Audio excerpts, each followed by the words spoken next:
Hello and welcome to another video presentation from easyLog.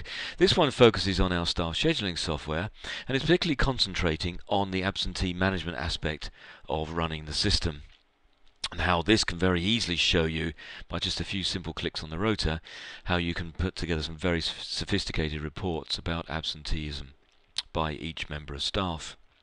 So firstly, looking at the rota, the red blocks here indicate a sickness. You can see here John has been off for 3 periods of sickness across this fortnight here.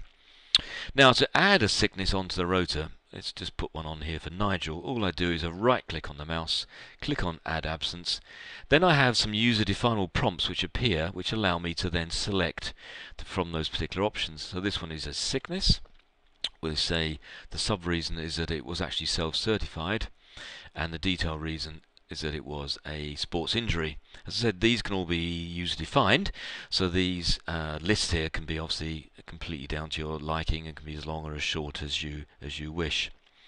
Notice as well then on the sickness record that it's automatically picked up the shift start and end times that the person was sick for, so therefore the system automatically records sickness in terms of day absence as well as hourly absence. And obviously that can be from a part of a shift as well. So if somebody comes into work and then you send them home because they are falling sick, then obviously you can record the fact that they were maybe in for 2 hours and away for the last 5 hours of their shift. Okay, so now again you can see from that right click and simply adding on that absence that I can see that Nigel is sick for that particular day there. So let's go and report on these things. So go to reports, we need to go to our rota reports, and then we'll select on absence and sickness detail.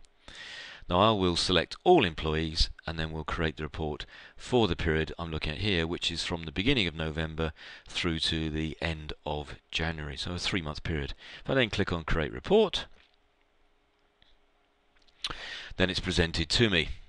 Okay, so some things to notice here. Firstly, the system tells me for that period of time, for those 3 months, exactly how many hours somebody has been off sick across each, and also the number of times they've been sick and the average. So when they have actually been sick, what's the average impact on the shift time that they should have worked that day. Then we have, interestingly, the Bradford Factor column.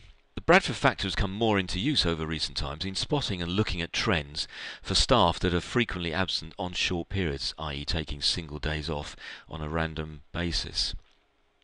This provides a calculation, therefore some objectivity in terms of finding out when this has occurred. And the higher the score, the more closely perhaps we should look at this person's absenteeism to see that they have been sick on single days and the frequency at which that has occurred. As you can see here, there's one outstanding candidate on here for closer scrutiny, which is John with a score point of 64. If we then go across the report, we can see that the system then identifies if they're prone to being sick on a certain day of the week. The system then identifies exactly which days they were actually off and the reason and the period of time that was affected, i.e. the shift length that was affected. Whether it was before a period of off-duty or after a period of off-duty, hence looking at somebody that might be looking to be sick and extend their period of absence, both before and after that period of absence. How many times they've been sick in single days, which again highlights the Bradford Factor and shows you why John has got a higher score in that particular period. And also whether they're prone to being sick on certain shifts. So you can see on this one, there are 2 shifts that are mainly affected by the staff we have that are going sick. One is a 9 till 5 and the other is 9 till 12. So hence you can see in conclusion, say just in this brief look at this, how detailed you can get a report from basically just a few simple clicks on the rota and recording the sickness. Now, if you'd like to see further information about this, please check out our other videos on our system, or please call us on 01892 834406. And thank you for watching.